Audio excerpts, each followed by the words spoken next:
Life Management Science Labs would like to acknowledge that we live and produce this podcast on the traditional lands of the Wurundjeri people.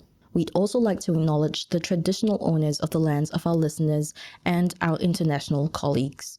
We'd like to pay our respects to their elders, past, present, and emerging.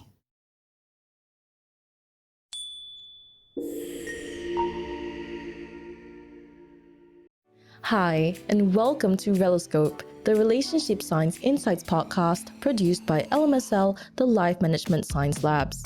We are champions of life management science, providing structured insights informed by science and inspired by practice on key aspects of conscious living. Each week, we bring you scientific and practical insights on each element with the expert knowledge of professionals in the field. I'm Marie Stella, your host from Melbourne, Australia. Let's start the show. Welcome back to the show. I'm your host, Marie, and today we're exploring trust, an intrinsic component to building romantic relationships. We have Chris Pye, a relationship and trauma therapist, here with us today to shed his professional opinion. Hi, Chris. Lovely having you on the show. Thank you. Great to be here, Marie. First off, we'd like to get to know you. So please share with us the first thing that comes to your mind when you hear some of these words that I'm about to tell you. Okay. Book? I think of the last book I read, which is a book by Stan Grant, The Queen is Dead. A really amazing and soulful and thought-provoking book that I would recommend to anybody. Movie?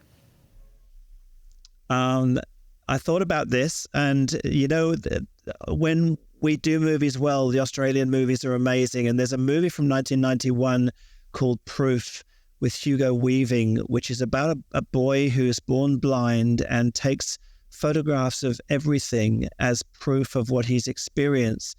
But then he needs to trust people in his lives to interpret those photographs. And so it's an amazing and beautifully told story about trust and faith and relationship. So that would be my go-to today. That does sound amazing.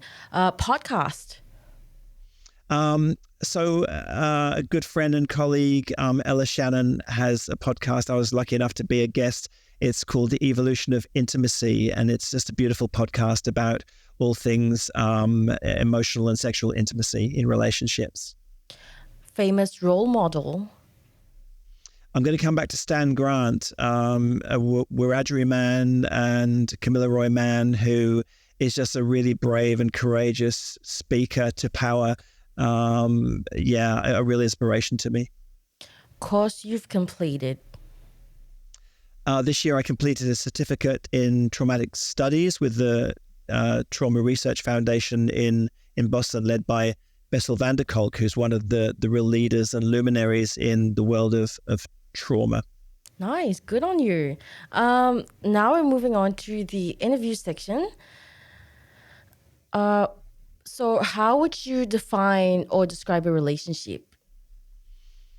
Yeah, look, I think very broadly, relationship is the confluence of any natural forces coming together and connecting and negotiating and finding place and way forward together. And so that's how I define it broadly. Between humans, of course, it really does mean that we are invited to embrace vulnerability and emotional courage and decide to what depths we allow ourselves to go emotionally in order to reap the benefits of connecting. We're social animals, and so we naturally want to connect, and our nervous system wants us to connect because that's how we survive in clans, in tribes. But when we're hurt in relationship, all kinds of stuff happens that I'm sure we'll get into a little bit today. Yeah, I agree. In your opinion, does a relationship still hold the same meaning, structural importance as a decade ago? Has it decade changed? ago, that's interesting. Of course, some big stuff has happened in the last decade, and COVID is one. And so when big cultural events take place, they mediate the way that we connect and the way that we relate. But I think our fundamental need, our evolutionary imperative is still to socially connect. So whether we're doing it online like you and I are right now, or we're doing it face to face, or we're including touch, we're still, our brain, our nervous system is finding a way to connect with other beings. So I think the fundamentals remain the same. Yeah, well, so it's changed quite a bit is what I'm hearing, but fundamentally it's still the same. I think so. Yeah. How would you define trust, and how do you think it affects relationships? Yeah. And so from birth, of all the animals, we take the longest. I think the bonobo is the other animal which takes almost as long as we do to mature to independence, right? So we are fully dependent on our caregivers for a long time. And that means that connecting with and being appreciated by and loved by and desired by our caregivers is of vital importance. And so from birth, we're watching our mothers or our caregivers' face. We're listening to the sounds. We're noticing her proximity from me or closeness to me. And all of these are signs that tell my nervous system how safe I am, how loved I am, how cared for I am. And so that sets up our style of attaching, how safe we are and how we attach to other humans. And so that can get broken down when our initial attachments with our caregivers, with our attachment figures, has been damaged by that person not being available, not being responsive, not being proximate to us, going away, being inconsistent. And so that's where our relationship with trust really starts to develop in those early days and months and years. Well, yeah. Do you think that once trust is broken, is it irreparable or is it salvageable? How much work does it take? What are some of the challenges that one would have to face when going through this?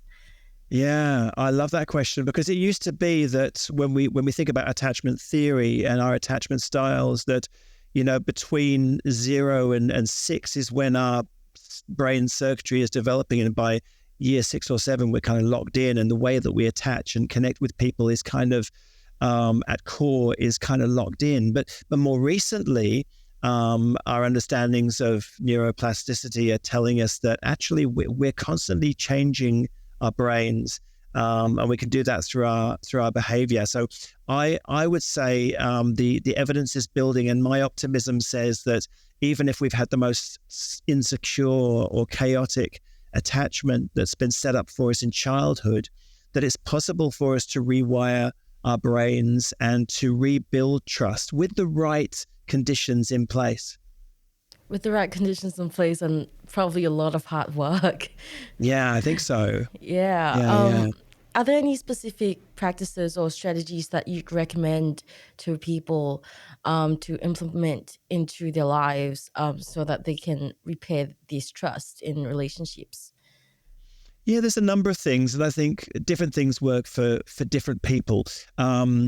So I practice mindfulness meditation fairly regularly, and I also invite many of my clients as a counselor, as a therapist, into that space as well. And that's about helping people to start to build their relationship with themselves, with their bodies. When we've been traumatized or we've experienced breaches of trust and emotional damage early in our lives, then we often dissociate from our feelings and our bodies as well. I think that probably happened for me. It took me a long time in adult life to start to really notice what was going on in my body in order to be able to take care of myself physically.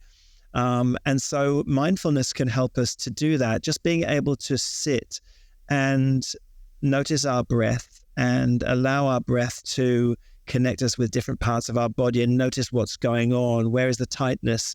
Where is discomfort? And just notice those things can really help us to rebuild a relationship with ourselves. And when we connect with ourselves, we're more equipped to connect with other people. So that would be my first one. I Yeah. know that I would have trouble doing that because I've tried that before. Because yeah, a couple of therapists have recommended that, but every time I do it, it's so hard to get through the first few times because it's so Yeah. uncomfortable. And Yeah. then once you get through it, it starts feeling like not as daunting, I think. Yeah. I think it takes a lot of practice. Yeah, it does. And it takes a lot of self discipline, I feel like, because you have to, like, your therapist can't tell you, sit with you there every single moment of the day and be like, you have to do this now. You kind of have to go home and do it in your own time and make sure you do the work. Um, Yeah, you yeah. do. And look, there are lots of great apps out there that help and support people through guided meditation. So you don't have to do it on your own. Yeah, I might just look that up There you go. after this. Now, when it comes to romantic relationships, what do you think trust looks like?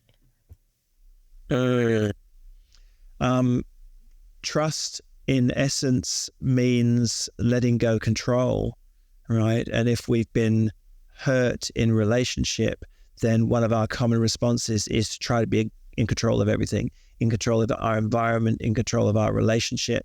And that's where a lot of controlling and sometimes abusive behaviors can be born from damage and hurt that leads people to extreme behaviors in order to control their environment, control their relationship.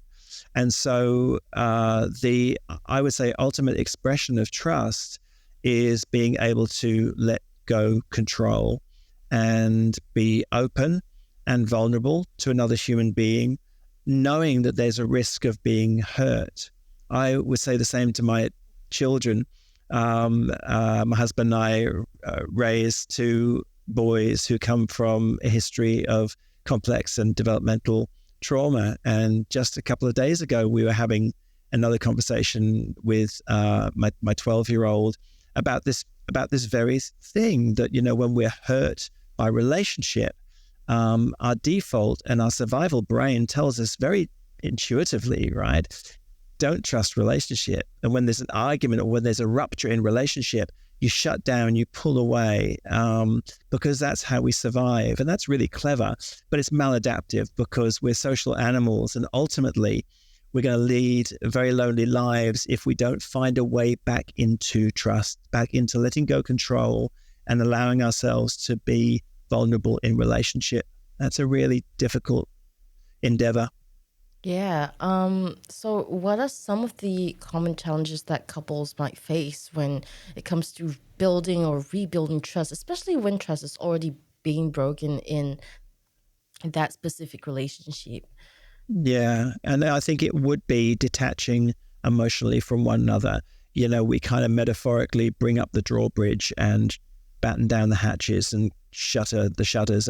And what we actually need to be doing is finding a way back to opening up that little window, lowering the drawbridge a little bit, starting to tolerate the possibility of reconnecting, of allowing my partner to see me, to see my hurt, allowing myself to express my hurt to my partner. So it means almost counterintuitively reconnecting with vulnerability and taking the emotional courage to remain open.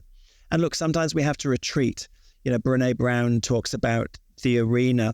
You know, we need to live life in the arena. We need to be brave and step into the arena. And there are times when we step into the arena and we just get bashed up, and we need to retreat to the stands and take a seat and lick our wounds and get our breath back. But ultimately, we need to step back into the arena, or we'll just spend our life just sitting on the sidelines. Yeah, in your experience, what are some common warning signs, if you will, that show a lack of trust in relationships? Maybe someone's acting controlling, like you've said before. Yeah, lots, right? So poor communication, low communication, as you said, the propensity to assert dominance or control, the resistance to collaboration, to accepting the influence of another, and it's just not being emotionally open to one another.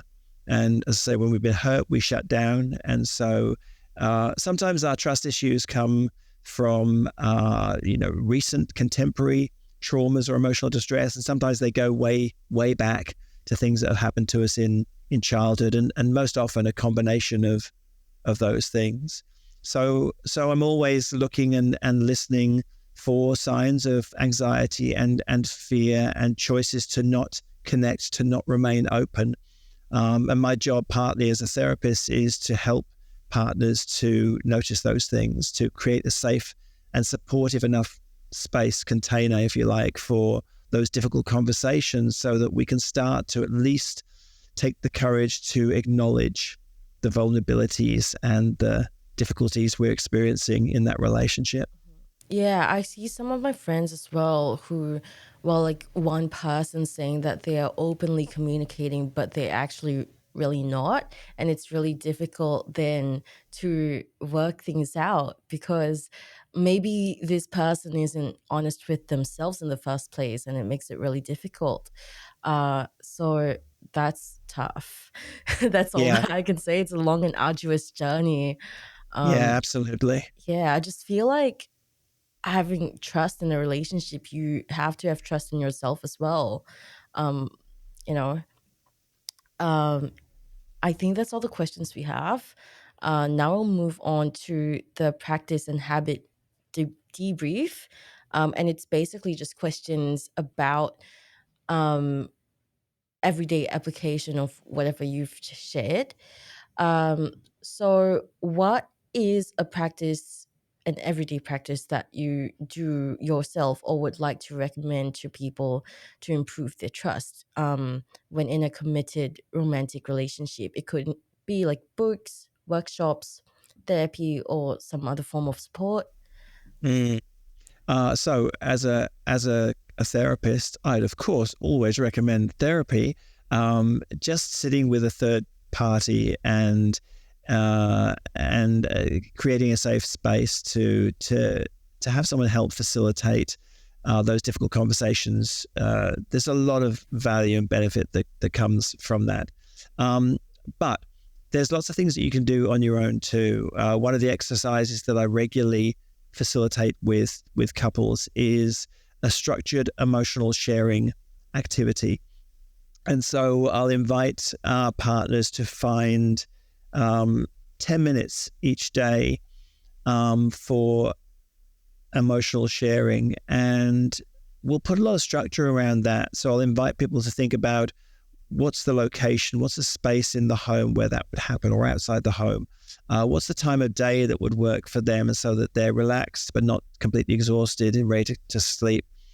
Finding that right space and time, sitting together in two chairs or on the couch and facing one another. And if they feel comfortable, making some contact, so some physical touch that feels safe and comforting for them.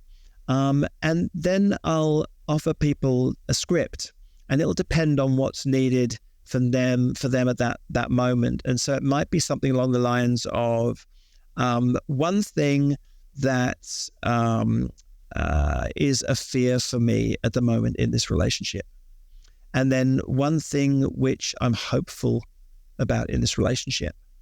I might ask them to share one thing that I appreciate about you.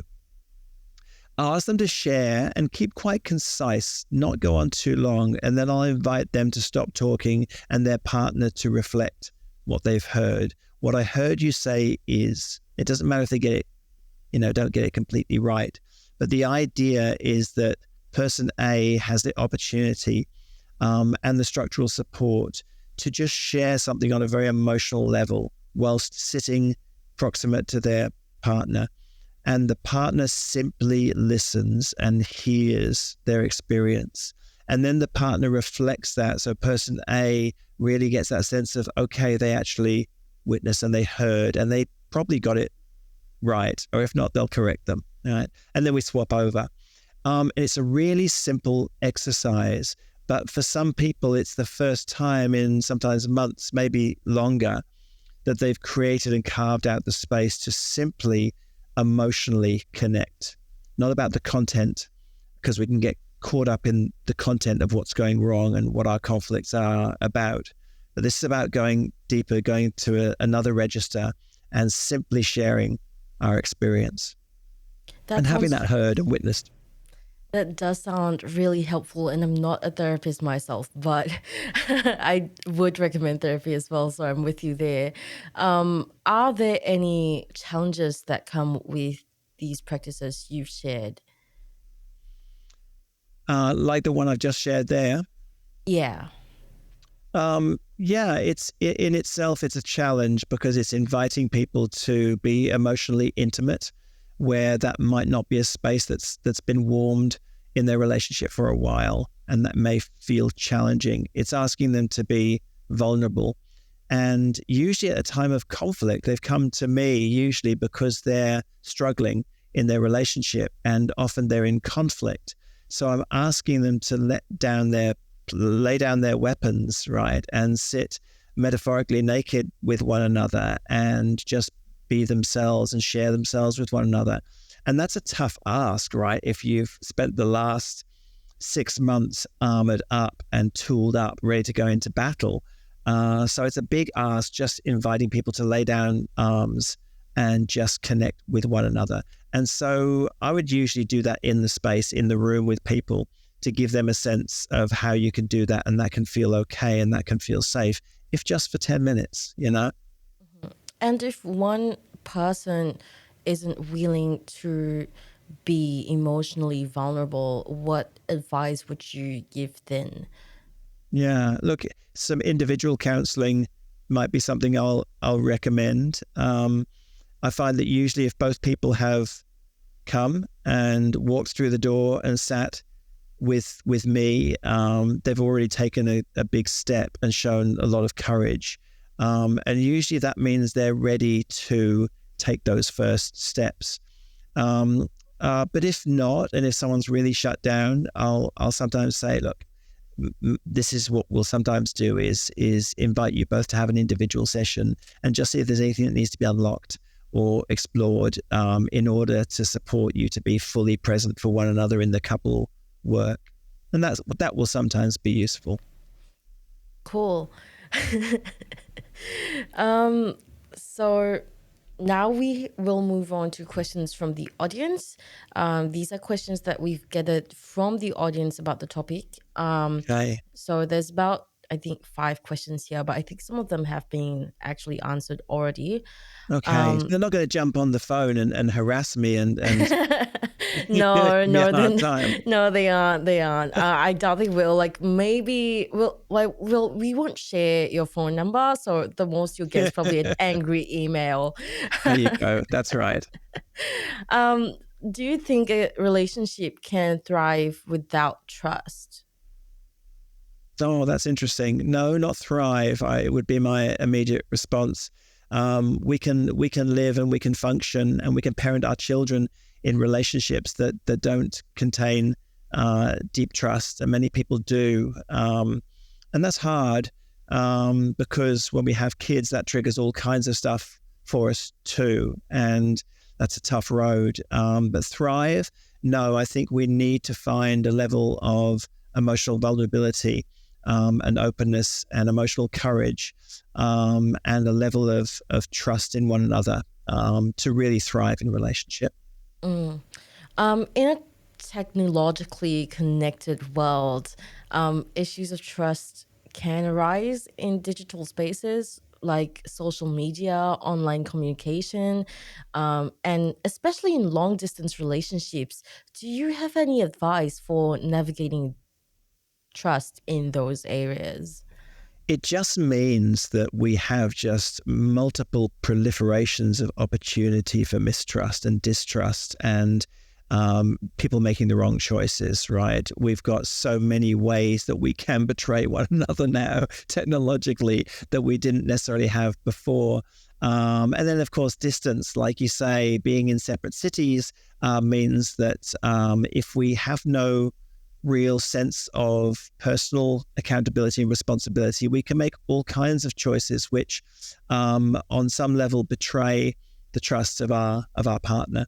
And so these things don't change the fundaments of, if we want to experience a deep and meaningful connection, we've got to do the work of actually being present and available and accountable to our partner. And that takes work, but when we do it, we both enjoy the riches of that. We both enjoy deep friendship, deep connection, the support of one another at times of hardship.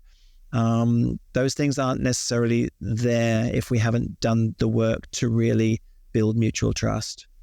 And the role of forgiveness is often woven into trust as well. You have to forgive in order to trust.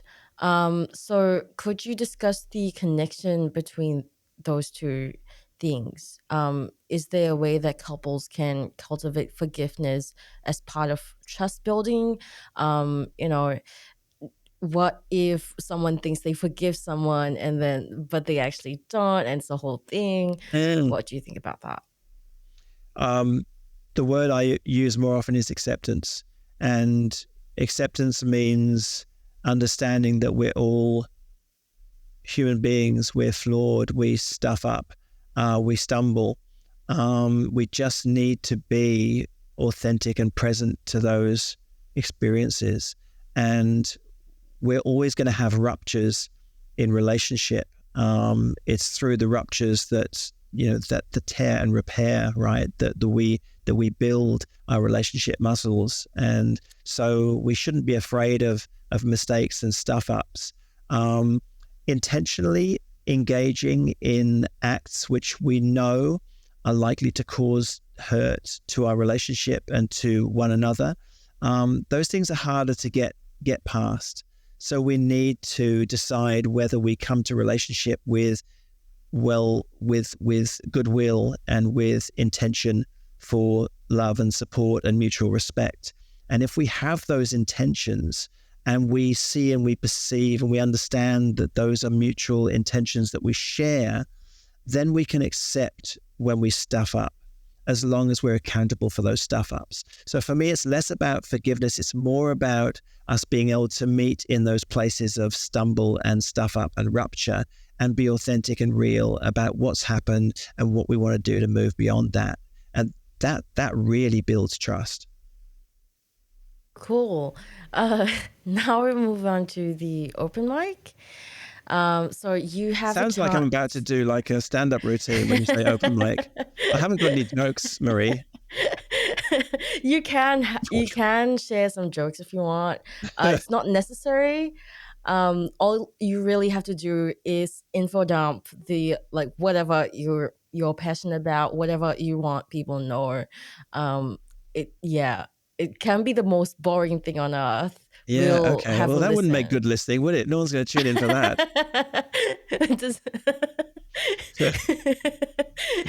Well, what matters is that you're passionate about this. Okay. Even if it's boring, as long as I'm passionate, right? Yeah, as long as you're passionate. I feel like it's not that boring when someone's passionate about something. Okay. Or maybe it's just that I just find it entertaining to see people passionate. Maybe I'm just the only one. When you're passionate about little China trinkets that go on the shelf that no one else really likes. Yeah, as long as you're passionate. If someone's talking really passionate about those China trinkets, I will listen. I will have a listen. Yeah. All right. Well, then I'm going to make sure that I'm enthusiastic and passionate.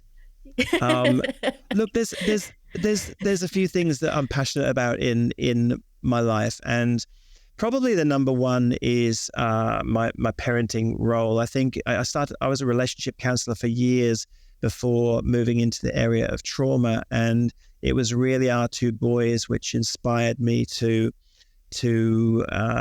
dive back into professional development and shift. And that hasn't meant leaving relationship, because of course a lot of the work that I'm doing is about attachment trauma, attachment injury. It's about the trauma that's caused through relationship in childhood and that we carry into our lives today. And so I feel enormously grateful that I was able at middle age to become a parent and to be able to take a role in supporting young people who had experienced trauma contribute and give something, but just receive so much more in return in terms of my passion for supporting people through trauma, through attachment trauma. My commitment to this idea that we spoke of earlier, which is that you can rewire the brain, you can repair, you can rebuild trust, and you can have fulfilling relationships and thrive, even if you've had the most, I'll say, stuffed up, because I was going to say something else, childhood. You can get past that, and you can rebuild and have amazing relationships. So that's the thing that I'm probably most passionate about. One of the other things I'm passionate about writing. I love to write, and I love to write stories. I love the written word. I love the spoken word. I love poetry. So words are something that I love. But I also love getting into my body. And I was speaking to you a bit before we began about trail running. I discovered running when I was 44, lots of years ago now. And my husband and I both had a bucket list idea. And mine was, I want to run a marathon one day. So I trained and long story short, I ran a marathon thinking that was going to be my one marathon tick, done that.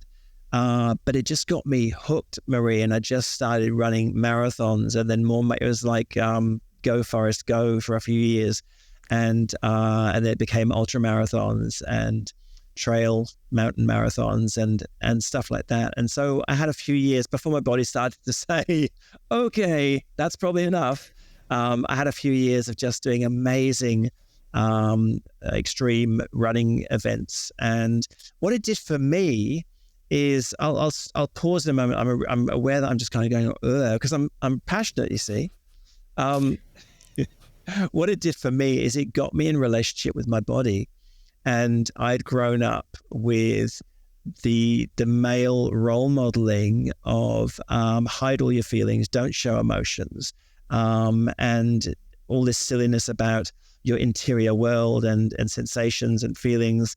It's all just mumbo jumbo. So running was my entree into actually feeling my body and connecting with my body. And some people could do it in a really quiet, peaceful way through yoga. Me, I had to have my heart just slamming out of my body saying, wake up, before I really got it. And so people sometimes say, well, why do you run? It's so painful. It's so exhausting. And it's all those things. But I feel so alive. I feel connected to myself.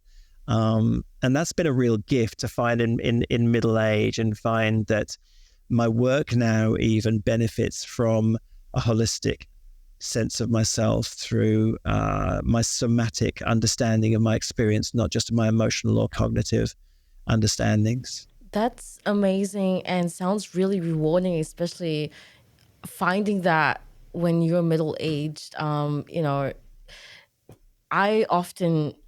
have got this wrong, obviously. I know it's wrong, but I often think like, oh, I can't see my life past 30. I used to think I can't see my life past 25, but I'm here now, so I There have you to. go. So you're Yeah. past 25 now. Well, actually, not yet, but this year I will be Okay. 25.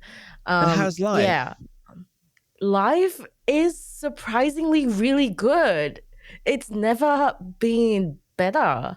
Yeah. I just kind of never thought it would get better, but it did. But it took a lot of hard Yeah. work. Yeah. And I think I do agree with you on finding your body. Not in the same way. Because I don't run. That is painful. That is Yeah. in fact painful for me. But I did start walking a lot more recently. Clearly not enough, as I as I told you about my 30-minute walk here and how that got me all sweaty.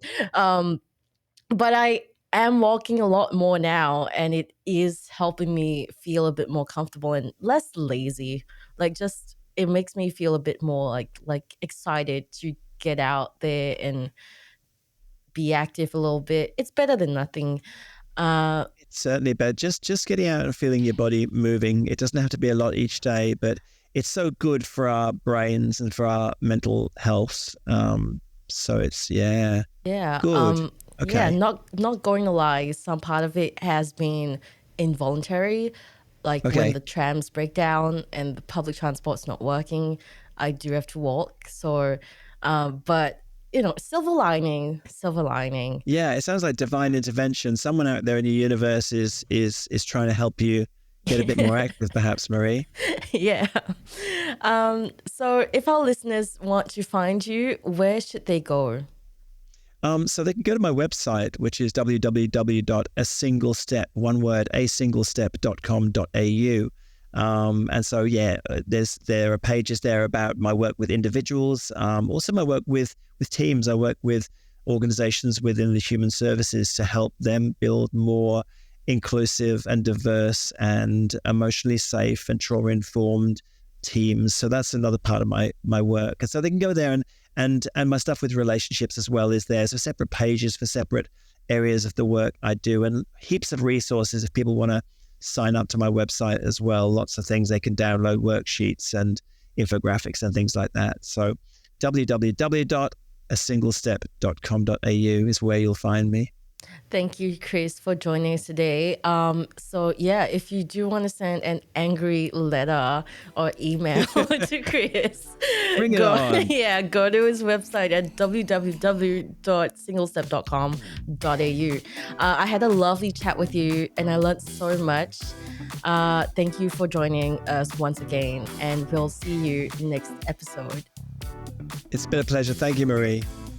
You've been listening to Reloscope, the Relationship Science Insights podcast produced by LMSL, the Life Management Science Labs. For more episodes like this from 10 different life management perspectives, search LMSL on YouTube, Apple Podcasts, Google Podcasts, and Spotify, or wherever you listen to podcasts so you can get updated on everything we have to offer. We have a wide range of topics readily available for you to check out. If you enjoyed this episode, please consider rating our show, sharing it, and subscribing to our channel, as it helps us grow and bring you more quality resources. More of our work can be found on our website at re.lmsl.net, where you can join our movement. I'm Marie Stella. Thanks for tuning in.